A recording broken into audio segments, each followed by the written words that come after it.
কোনে জানে কোনে ভাবে কাৰ কথা মনে মনে কাৰোবাৰ ভাৱনাক জানো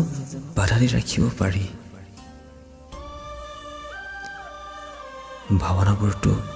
স্বয়ংক্ৰিয়ভাৱে হয়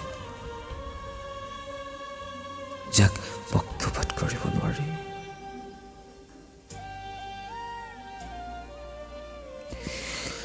গোটেই জীৱন একেলগে থকাৰ প্ৰতিশ্ৰুতি দিয়াৰ পিছতো আন কাৰোবাৰ সপোন পূৰাবলৈ বুলি গুচি যায়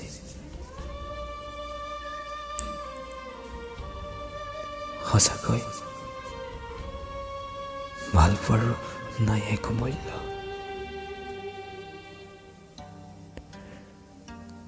দুখ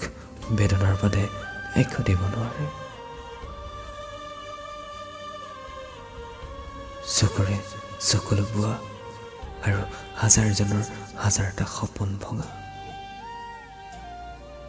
এয়াই হৈছে ভাল পোৱাৰ প্ৰতিদান